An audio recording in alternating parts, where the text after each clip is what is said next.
Hi, everybody. This is Dave Stalker, and I'm president of EuropeActive, and would like to welcome you all to this seminar on the importance of fitness as part of our series of webinars taking place to help, obviously, all stakeholders, supporters, and members to be kept informed on what is happening across Europe during these very tough COVID crisis times. And most importantly, so we can start being ready for the opening of our clubs and how we can best move to what is rapidly being called the new normal. All of our webinars, briefings, information pages are available on the EuropeActive website under the special COVID-19 webpage, and there have been other talks and some great articles in there, and I would recommend to people who haven't familiarized themselves with those pages that they may find some very useful information in there. I want to just set out some house rules for this webinar.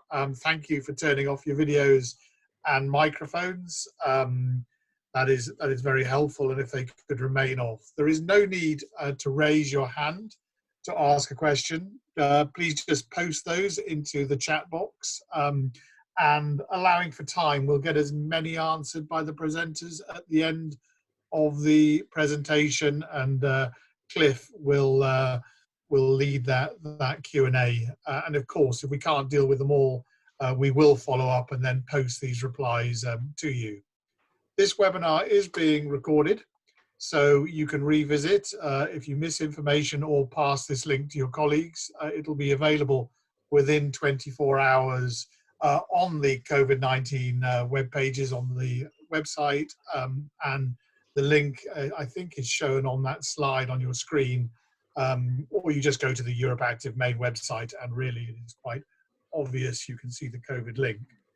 We're obviously delighted to have two top leaders from the European fitness sector who are going to share their experience of what is happening in their respective countries, the UK and Sweden. We really, with the size of the UK fitness market and the experience of UKActive, that will be very interesting. And with Peter from Sweden, and of course Sweden taking a fairly different approach to the rest of Europe, and this it really will really be interesting to hear his views. So we're in for a very dynamic time, and with the situation changing hour by hour in all countries, with this information is about as hot as it can be at this moment, and of course might be out of date in a couple of hours.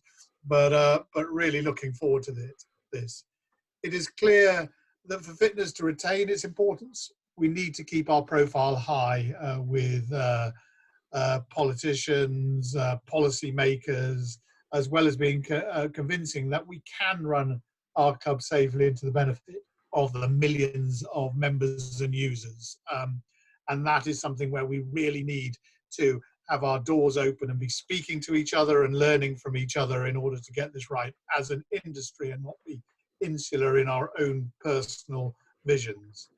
The impact of COVID-19 has been felt globally, but the lockdowns and restrictions across Europe have put a huge strain on everyone's health and well-being. People have never felt so isolated and detached, and I guess from a personal point of view, I've never seen a time when health and fitness has been able to play such a crucial part in mental well-being.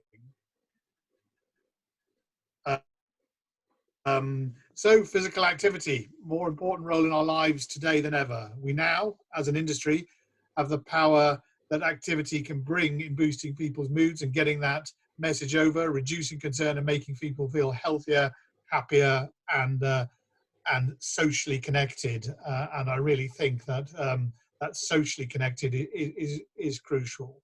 As we heard from the Deloitte market report last week, the European fitness sector reached new heights in 2019. And we really need to rebuild that position as quickly as we can. As I sat on that presentation, I thought, blimey, this is just fantastic information that is so quickly out of date. It's incredible. And we really need to get back there. fitness was already the largest participation sport in Europe.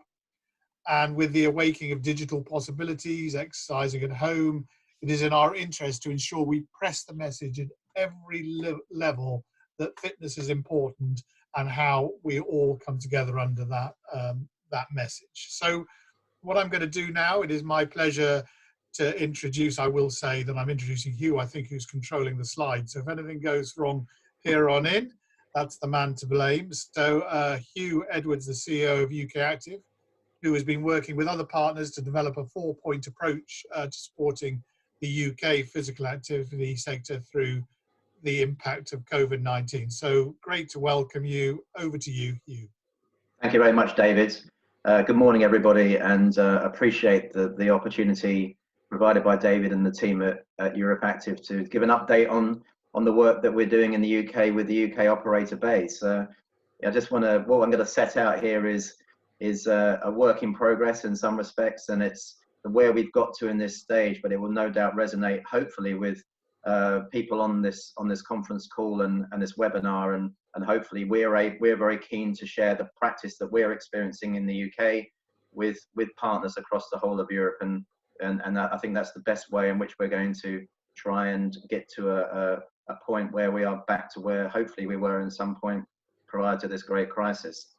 What I'm going to be talking about, as David has alluded to, is our sort of overarching strategic approach to supporting the sector, but also supporting the engagement with government and with influencers, which will be hugely important on the road to recovery for the sector. I think the most important thing to start with is actually the discipline and the governance that we've had in operation since the start of this crisis. All I can say is a thank you to the operator base in the UK for how they've worked with ukactive and its members and partners. We obviously have, as a governance arrangement, a very proactive board which has operator representation from the public and private operator base. We have our various different subgroups with membership council, supplier council, and a CEO forum. And then in this period, the regularity and the rhythm of engagement with the operators 2 or 3 times a week, where we will be on calls assessing where we are as a sector, what needs to happen next, and empowering ukactive to then go into conversations with the government and its arm's length agencies to try and get the changes that are required. And so that's been a really great process. In addition, we have drilled down into specific areas around property with a property subgroup. We've had a human resources, a people subgroup as well. And that's brought together the great expertise of the sector to work on a shared ambition, which is to support the future of the sector, its immediate financial sustainability, and the road to recovery as well. What I believe to be, and what we've worked together at ukactive on working with the operator base, is effectively what we believe to be 3 areas of focus for this crisis right now. There are 3 areas which we feel are primary focus. Firstly, the short term, which is securing the financial support for the sector. That has been our primary focus as an organisation, especially since the closure of the sector on the 20th of March in the UK. The second is the development of and activation of a reopening strategy, which will look to work with the operator base and also with government and its health and health agencies to ensure that that is something that can be done. And then thirdly, which is no doubt was touched upon in the webinar yesterday, which we also hosted, is what is the re-establishing the role of the sector in a world where we actually be living alongside coronavirus, or there will be COVID-19, or there will be some sort of return to normality. And then what is the role of exercise, the role of physical activity, and as a result, what is the role of our sector and the reposition of our sector in societal debates, which will no doubt come. Part 1, I just want to touch on before we get into the meat of what the overarching strategy has been, is obviously looking at the financial challenges that we faced as a sector, which have no doubt been of great commonality across Europe as well. Revenue stopped on the 20th of March in the UK, and so we have been working very closely with the operators and with government, across government departments, to try and release the funding which has been announced by the government in the UK to the front line. That remains a work in progress. There have been some challenges in terms of eligibility of the loan system. The job retention scheme, which was announced by the government, has just opened this week, and our members and partners are going on and signing up, where they have effectively furloughed staff and removed staff from their payroll, and we'll be monitoring that. There's been real challenges with intermediary organisations as well. So a real live situation right now is the issue with landlords, which is no doubt a commonality. We've been trying to mediate with umbrella organisations across the other sectors on that issue. We're hopeful that in the next 4 or 5 days there'll be legislative change in government to close loopholes on commercial rent arrears and statutory demand notices as well, because we've been lobbying heavily with government and other partners on that area. Obviously, the public leisure operators have relationships with local authorities, and there have been some ongoing challenges around understanding the contractual relationships there in a period of closure, which we're working through with partners like Sport England. And then there are utility and wider business payments as well. So there is, as there's no doubt across Europe, a number of complexities around the financial support. That remains, you know, the primary focus for the team at the moment, to try and ease some of the financial pressures and provide that, get that funding which is available to the front line of the sector. But also we need to be looking at, you know, what happens next. And there has been, you know, there's been an uncertainty in the UK, especially around clarity, to be honest, around the reopening strategy. And that's created a little bit of a vacuum. And that's caused some challenges and speculation and anxiety across the sector. It's interesting to understand today that the First Minister in Scotland, Nicola Sturgeon, will be announcing her reopening strategy, or phased reopening or releasing of restrictions in Scotland, and that will be something which we will monitor very carefully. In essence, what is it that we want to achieve is less necessary about dates for the moment, but to provide two things. Firstly, to achieve that the sector is ready to open when there is a change in restrictions, number one. And secondly, what is the landscape that is presented to us when there is a reopening? And it has to be financially viable. So those are effectively the two tests that we're looking to assess. And I think our overarching strategy will hope to support and inform that decision-making process with government. And it's based around 4 real areas: research and business intelligence that we're working on now, operational guidance and a new framework which will underpin the technical operational guidance of individual operators, campaign activation, looking at not just the positivity of exercise and physical activity, but also the reassurance required to the customer base.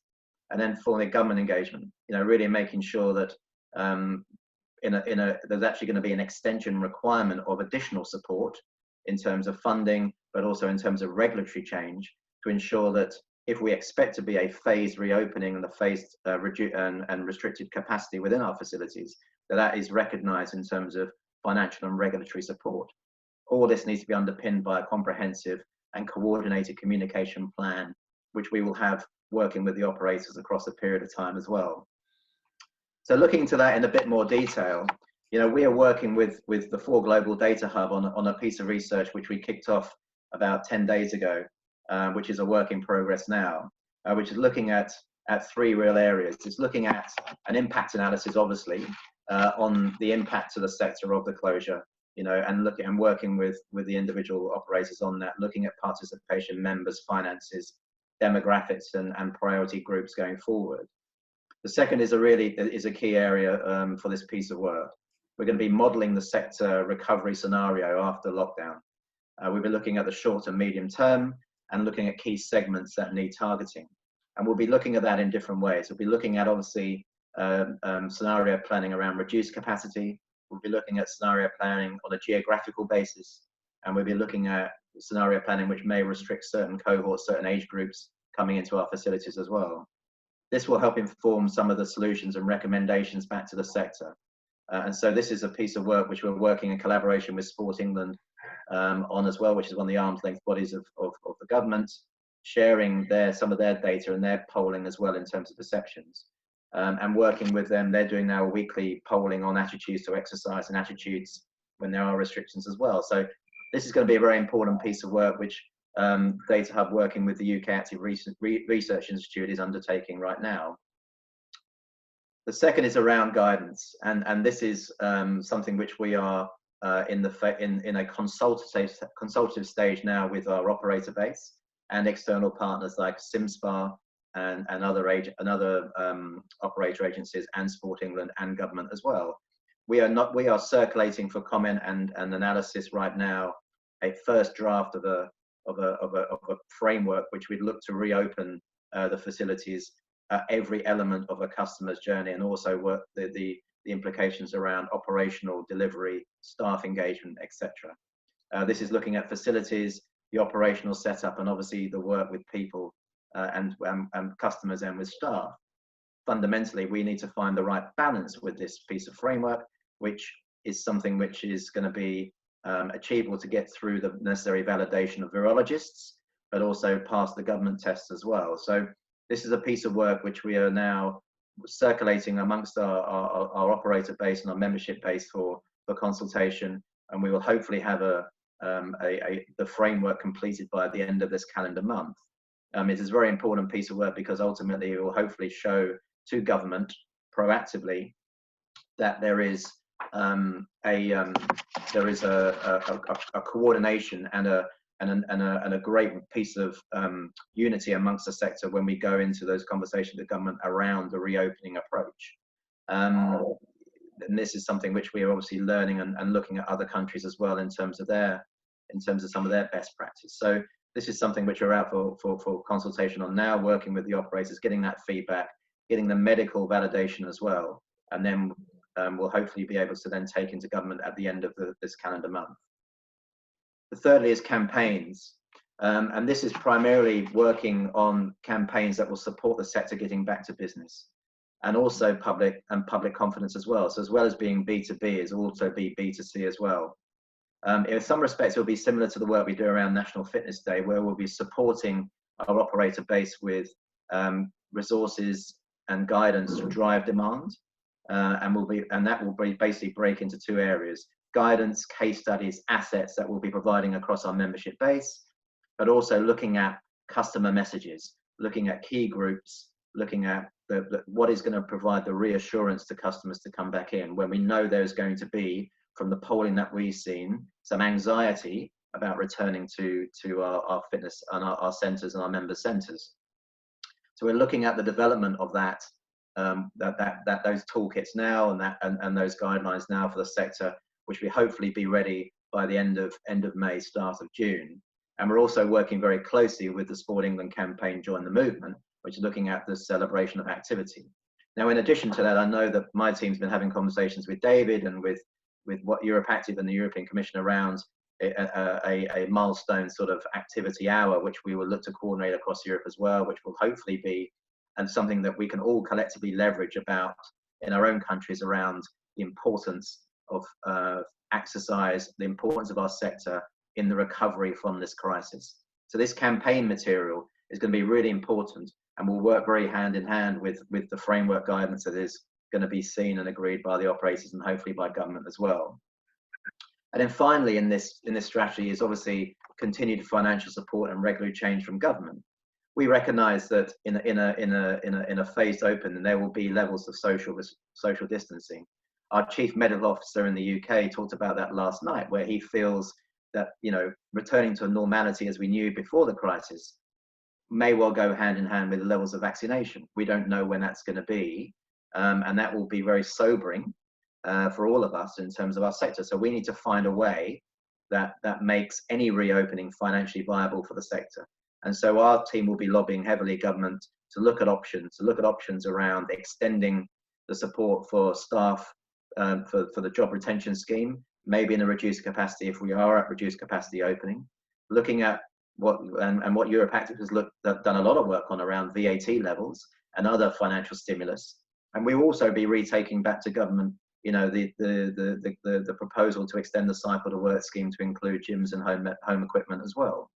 And I think that would actually be a right time for that to be supported by government, especially given these circumstances. So we'll be taking a raft of policy recommendations, a raft of support mechanisms to government, which need to go hand in hand with any phased opening.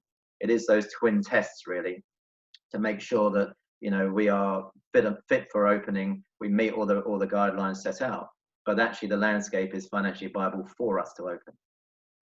And then finally in that strategy is the conversation which will no doubt be of stimulation across the whole of Europe and the individual federations, is what next, and actually what is going to be our relationship with the state, with the individual going forward. And we've obviously, there was a very positive webinar yesterday looking at digital transformation and how the sector will adapt there. There's also the opportunity to look at issues of resilience. We're thinking about that quite a lot in the UK, about what is this exposed.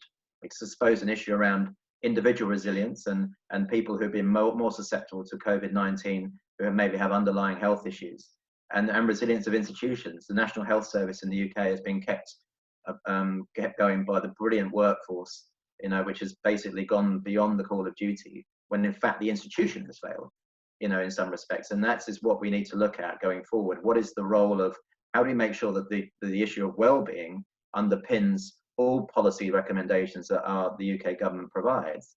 What does that mean for exercise? What does that mean for our sector becomes very interesting. And we will look to leverage as hard as we can a different conversation, as David talked about in the new normal, to look at the repositioning of our sector as a frontline preventative asset for the UK to use, so we never go through anything like this again. And we're actually much more resilient as a society, and a part of that resilience comes from our own personal health and well-being, and repositioning the value of our facilities as well as key community assets, providing services which go much beyond just pure fitness, but actually provide a social value across all of our communities. The piece of the ongoing research that we should look to coordinate on around the social value of our sector becomes very important. Some of the work we've historically done, again with the data hub there, has been recognised, and that becomes even more to actually make sure that the governments in our respective countries really understand the value of the work we do day in, day out. And so that becomes a really interesting, fertile environment for us to look at strategically as organisations, to really reposition the conversation with the value of our sector on the societal issues that our respective governments will be facing. So that's for me to conclude, really. That is our approach. We obviously are in 3 different areas. There's 3 different areas of focus overarching. We're now into that sort of 4-stage strategy for reopening, which I'm more than happy to discuss with people on the call, and obviously take questions later. But I hope that was a bit of a whistle-stop through the world of the UK right now. Open invitation to share best practice, open invitation to work across Europe, as we have a lot of best practice, and we don't have all the answers here, of course, to learn from other members as well, and see how we can collectively bring the sector back to where it was before. Thank you. And now I'll hand over to Peter. Yeah. Oh, sorry, just one moment. A small technical glitch. David is about to speak, but he's on mute, Robbie. You have to unmute it, please. Okay.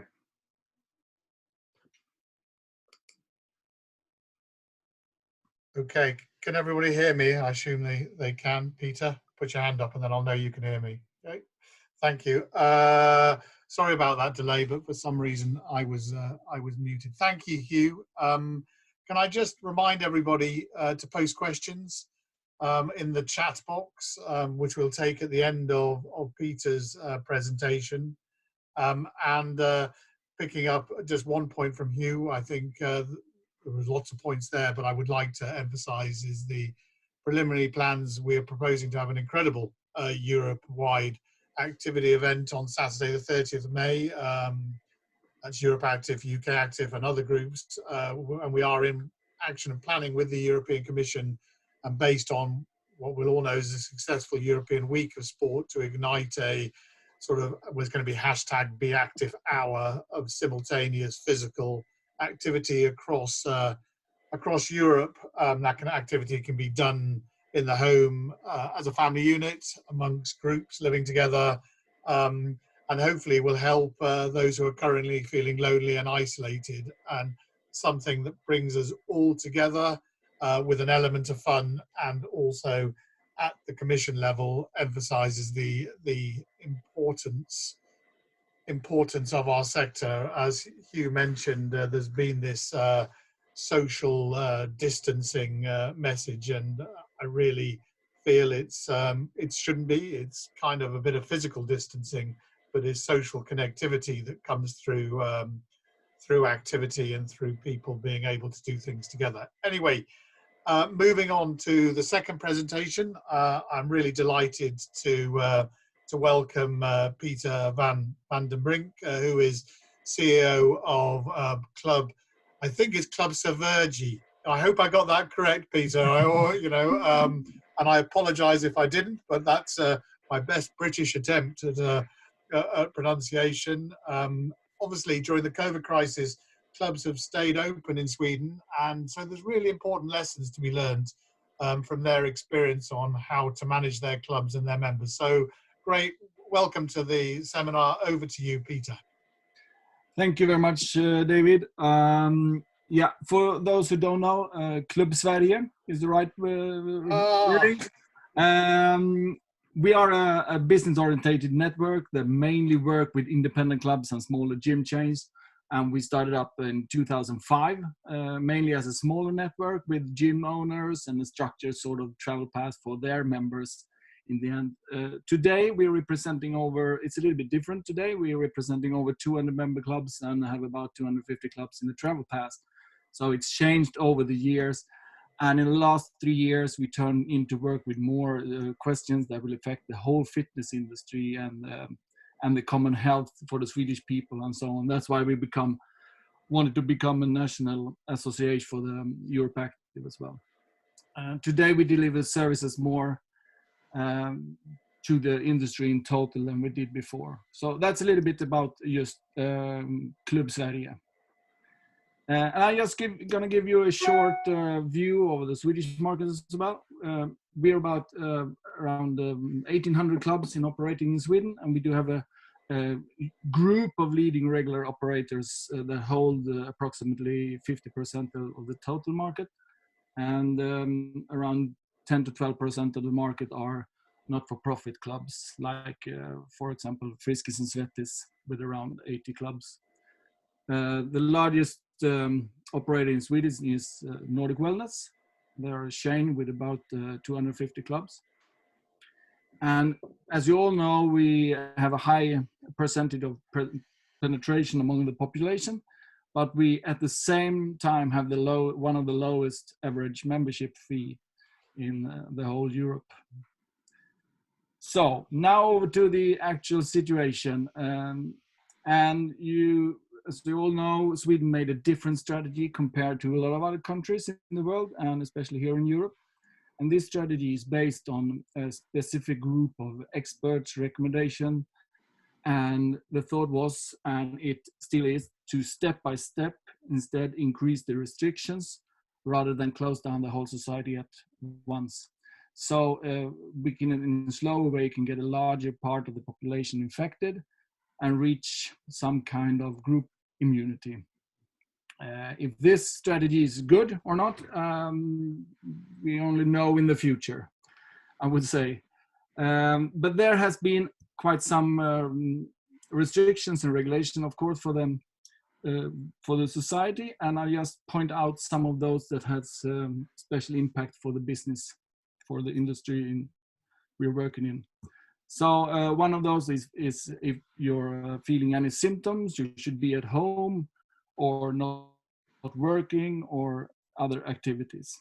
And there's also one that older people above 70 and also a part of the population that are in a group of high risk people with heart diseases, lung problems, obesity, and similar type of health problems should not meet other people, and if possible stay at home and only leave is necessary.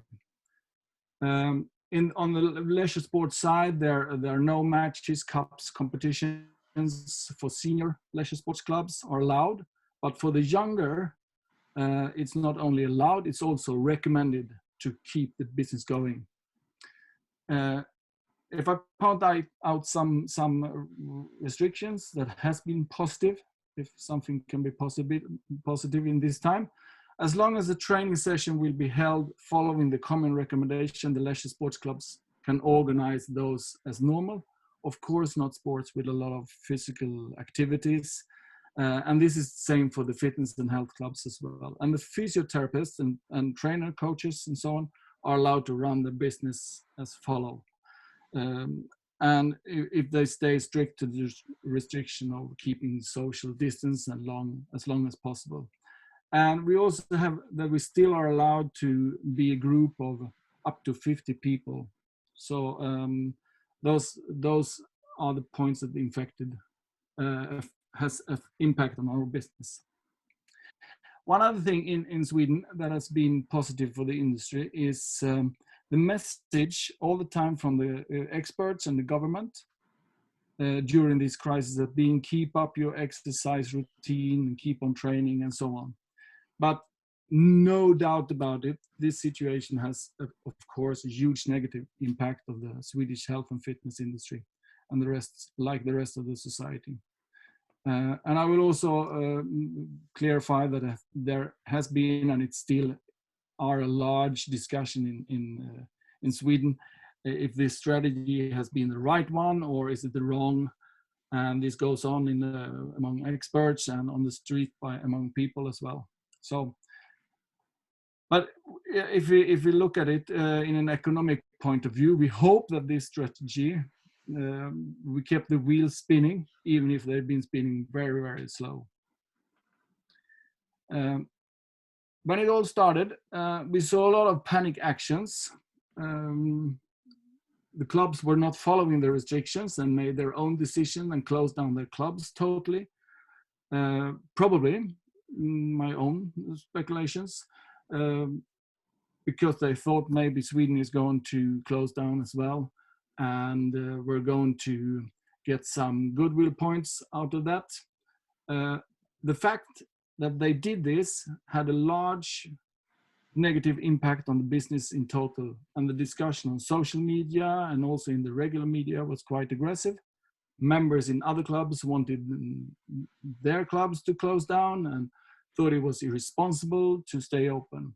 On the other hand, those operators that closed had quite a big badwill when they reopened their clubs again. A huge majority, most of the clubs stayed open, but they were very, very quick in showing how they really following the restrictions and set up new routines for hygienic guidelines with extra cleaning, both the machines, equipment and total facility. There also were, and they are still very creative in how make this in a positive way, like showing film clips. Look, here we're cleaning our mats for the yoga studio for you, and so on. And this was to not frighten the members and really show that it's safe to come to the club. Another thing that the club did immediately here in Sweden was to set up new routine for the group classes. Some example that they don't allow that many people at the classes and close their booking earlier. Many of them, for example, they mark the floor so people know where to exercise with the right distance between each other. They also changed their group X schedules so that there's a gap between large group classes with a lot of participants to avoid crowds in the locker room, etc. There was some recommendation, but those came a little bit later to people to avoid public lockers rooms. But here the clubs were quick on recommending the members to come ready dressed up for the exercise. So, and due to the geographics and the weather conditions, a lot of clubs moved their Group X outside, and of course up north, where it still is snowing and it's cold. There are challenging in this matter, of course, but there were some of them that put out huge tents on the parking lot so they can have the Group X outside. And a lot of PTs also started up small groups training outside, especially independent PT. And as historical, the clubs are slower in using the potential of the trainer's capacity to extend their business. But now, as we see, there's a growing trend in this, and hopefully this will be something that grows in the business in the future as well. One major factor, as we see, to keep the member has all the time been information, information, and information. The clubs that were quick on handing out informative, clear, and positive information, and also updating on a regular basis, this information has been the club where the negative effects has been absolutely the lowest. And so, of course, one big change in the market was, of course, the digital setup. Almost all clubs started handing out some kind of digital help to the members that were afraid or not allowed to come to the clubs. And for a while, there was so much digital training in the social media that people nearly got fed up. But after a while, the clubs started to be more sophisticated and personal, and also more specific to different kind of member groups and so on. And they become more structured also in the way to communicate with the members, and it's now more individual, helpful and valuable information and training tips for home exercise that goes out. Here, mainly over the country, the channel for these distribution have been through Facebook, Instagram, and YouTube. The larger clubs and chains where they have their own apps, they focusing on making those apps more usable for the members and constantly now filling them up with good contents. So we see that the amount of user of those apps increased a lot during the last weeks. But we see how all of those things affected on the business. In Sweden, we've been holding on to the monthly payment with at least 12-month contracts in a larger scale, and this, I would say, has been the salvation for the clubs, especially during the period in the beginning where there were no economic contributions. After some weeks, the government here in Sweden started up step by step to hand out economic help packages for the companies, and there is now economic support direct to the companies, so they partly in short time can lay off staff and the government take those costs.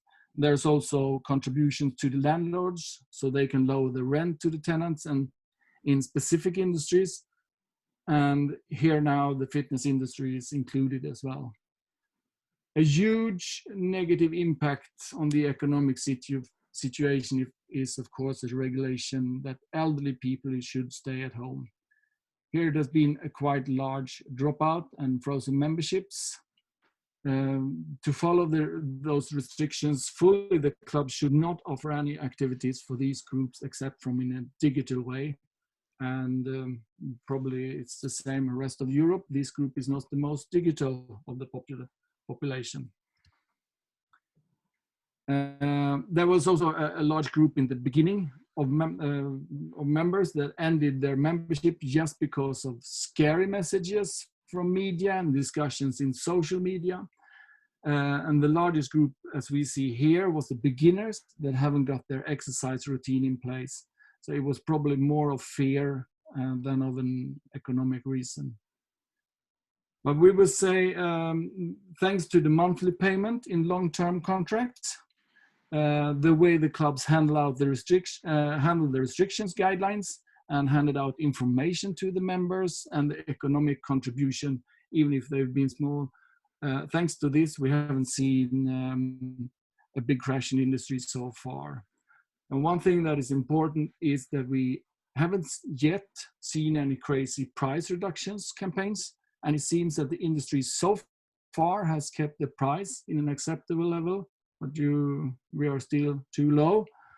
But anyway, for the staff and so on, there are any specific restriction for the staff to wear specific protection as long as we all keep the social distance between us, the industry, and the members, will stay safe.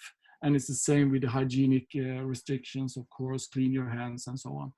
So we are not, and we hopefully will not have to measure the visitors' body temperature in the entrance of the clubs. We keep the trust in the people and staff not are coming to the club if they feel any kind of symptoms. And so far, it worked well. We'll see in the future, but we hope it stays that way. I had also a discussion with the National Association in Norway a couple of weeks ago regarding thoughts about clubs being a place where virus could be caught.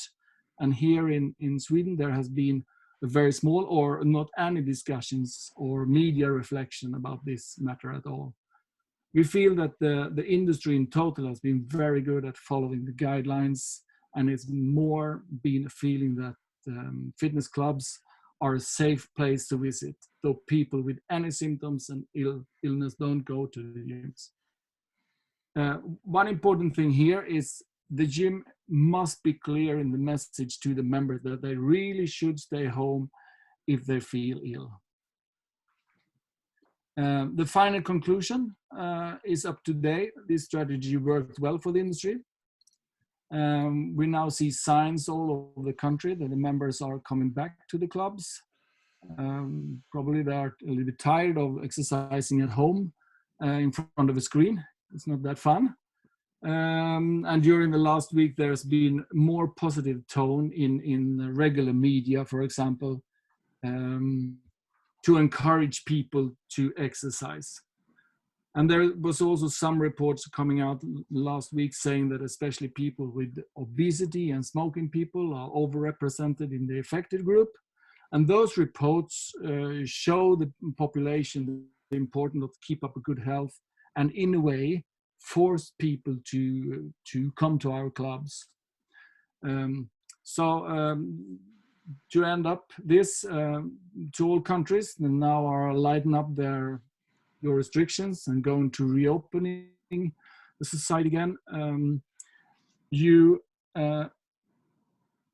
I would say, and UKActive done a really good job. I just pointed out checks for some of those things that I was going to recommend.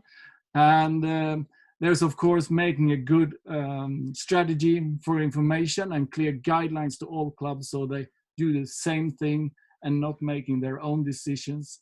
Gather the industry for the country to one clear voice. And the next thing is, of course, keep an extra eye on the social media, both on the local market as well on the national level, and work close with the regular media so you can get out positive, encouraging message through those channels. And of course, there's an extra favor to get some experts talking about this on television, about the importance of staying healthy, exercise, and so on. The worst thing, as we see here in Sweden, is if the industry shows a fragmented facade. And one important message to the industry should be that they should keep up the price level, of course, and instead focusing on the importance of the job all the different actors in this industry do for the people.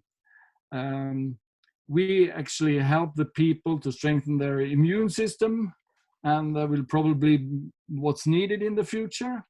I think we all can agree to that. All right.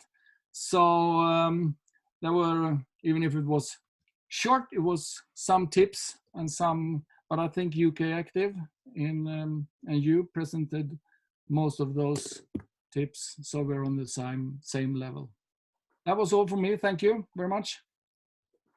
Thank you very much. Thank you very much, Peter, and I apologize for my awful pronunciation of the group at the beginning. I will practice.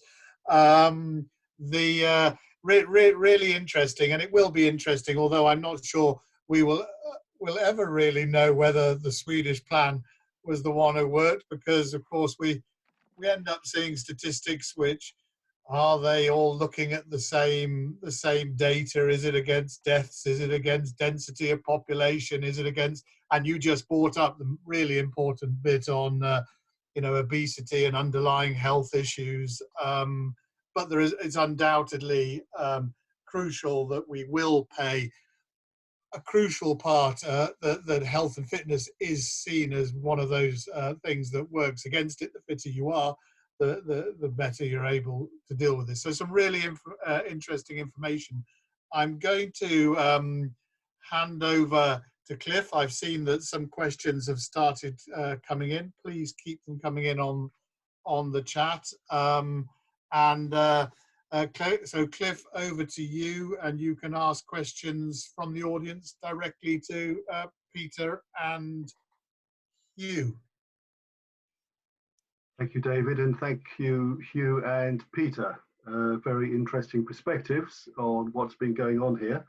I've been receiving other messages as well. If we run out of time today to answer all of them, we will try and to get those answers, and then we'll post them onto our website so everyone can catch up and read them.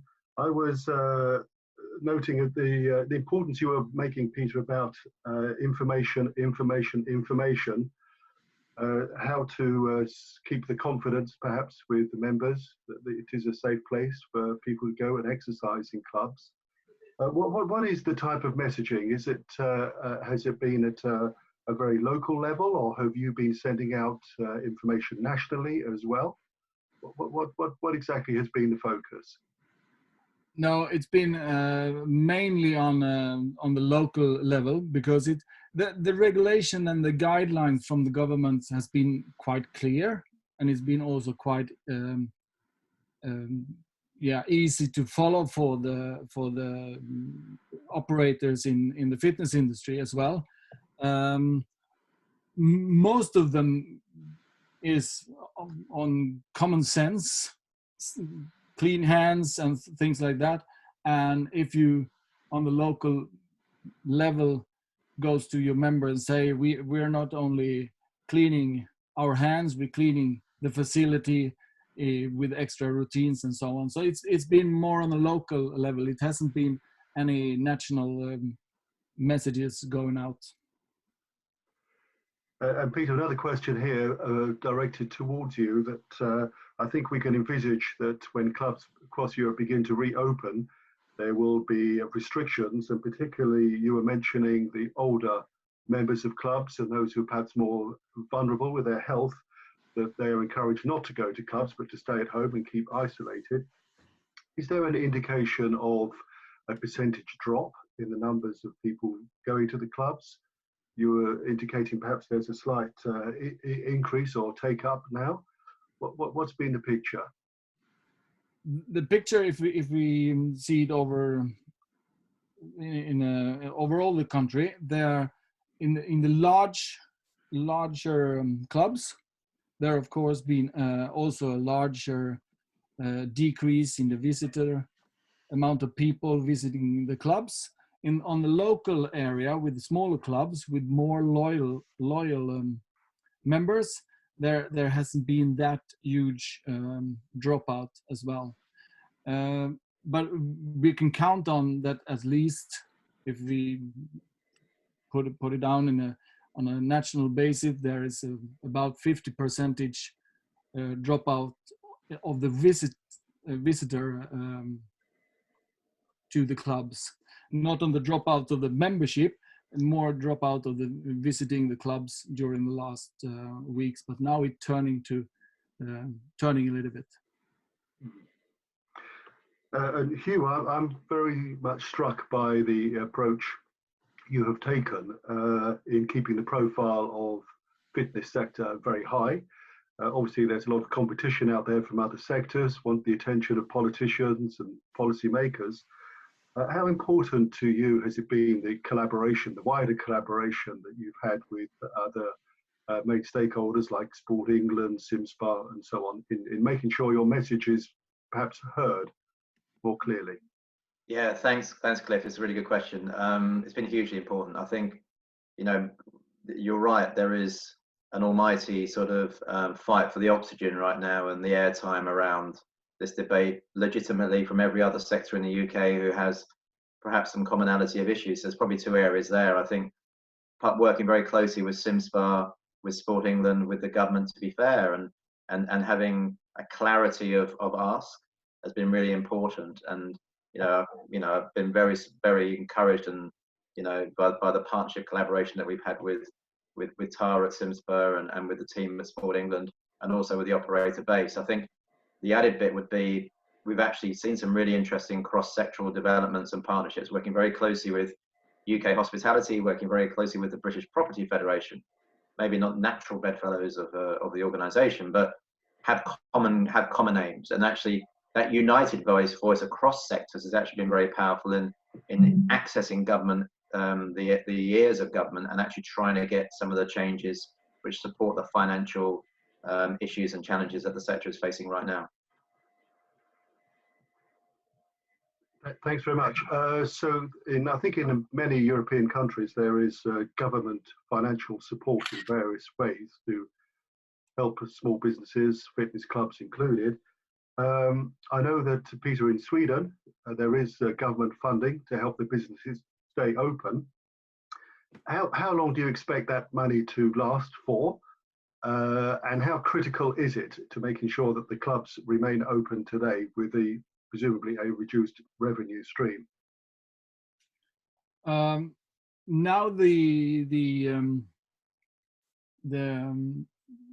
foundation, the contribution from the government is set to middle of the summer. So we really have to focus right now in the industry to work with a new member, to find new members and get old members back again. So this summer we will work harder than we ever done. Otherwise, there will be we see that it will be, of course, a breakdown for a lot of clubs during the autumn, and they won't stay over the summer if they don't get the member, the level of member up again during this summer. So and of course we see the same with restaurants. They now go bankruptcy and hotels, smaller hotels and so on, and that will probably be the same for us if we can change the economic situation in Sweden. Yeah. Thanks. And both for Huw and Peter, do you expect regulations to be enforced, or restrictions rather, so that there's a limited number of members allowed to access the physical fitness clubs, that is to go into buildings? We see from across Europe various proposals. For example, you have to allow 15 square meters per person in your club, or 10 square meters. There's a big variation in that. How is it controlled in Sweden at the moment, Peter, where you have restricted numbers coming in? There are actually no control function in that matter, and as long as we can hold on to that, you're allowed to have 50 people in a group, and then we're talking about 50 people in a group with a distance of 2 meters in between.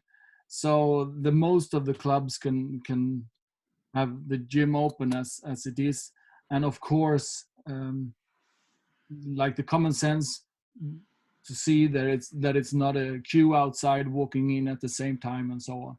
But there are no restrictions to allow a certain number in the club working out. No. You? Yeah, from our side, yeah, Cliff, from our side, I think in the UK, the government has talked every day around social distancing. I expect that to be part of any relaxation of the current regulations which are there and the current restrictions that we have in terms of complete lockdown. And part of that framework that we're developing with the operators will be anticipating the respect of that in order to get not only through the virologist analysis, but also the government reassurance as well. There's a question I've just noticed, Cliff, from Frank around France, and might just want to pick up on that in terms of it's a huge issue in terms of reopening no matter what. And I think, as I mentioned at the start, it has to be conditioned with financial viability from the sector, and whatever is the complete package of support that is there, especially if there is an anticipated reduction in in the numbers that can go into the facilities that we operate. It has to be anchored by support around pay and salaries, but also regulatory support, whether that be in taxation issues or in other incentivizations that government can support, because one has to go in the hand. The health and safety and the obviously paramount importance of staff and customers has to go hand in hand with the financial viability of opening as well. Thanks. We're nearing the end of the webinar, but just the big question to both of you, please. What do you think the landscape in your own country is going to look like, say, September, October time? Peter, how do you think things will have changed? Hopefully, if we can do a really good summer and we can focus on the importance of what the industry is doing for the health, we could have a quite good landscape in Sweden. That's what we're hoping for anyway. And I think there will be, how do you say that in English? People are sucking for coming to exercise again on the gyms. So hopefully we will have a quite good autumn, and not getting another restart of the amount of infected people. That's what we're hoping for in Sweden anyway. Thank you, Peter. And Huw? And just quick 3 areas from my side. Firstly, I think we'll be in a period of social distancing. There will be, I think, no doubt, be in a period of phased opening even within the autumn, unless the political climate changes in the UK. What does that mean? Customer and operator adaptation to that environment, looking at much more creative ways of working with customers. I think there'll be a huge amount of campaigning going on across the UK around activity health, working very closely with EuropeActive and the European Commission as well, especially going to that final week of September, which could be hugely important. And I think there'll be a really big debate in government around resilience, around the importance of well-being and the role of the fitness and leisure sector in that debate, because we can't go through this again in the same way that we have, given how badly we have been impacted by the COVID-19. Thank you, Peter. Thank you, Huw. There are other questions coming in. I can see one from Herman. Can we all agree that we're going to use physical distancing as the phase and not social distancing? I think that probably gets my vote. But David, back to you, sir. You're the master. Yeah, thanks very much, Cliff. And thank you very much, Huw and Peter. And I'm a big supporter of what Herman just mentioned there in terms of that little twist on the words. Just a reminder to everybody that this session has been recorded. I obviously want to thank you all for attending. There are 2 questions that the delegates can answer at the end of this. One is, was this useful and informative? And secondly, do you think UKActive should host further? In fact, it's just popped up in front of me, so I'm actually reading to you what you can read yourselves there. But do you think EuropeActive should host further webinars on this subject?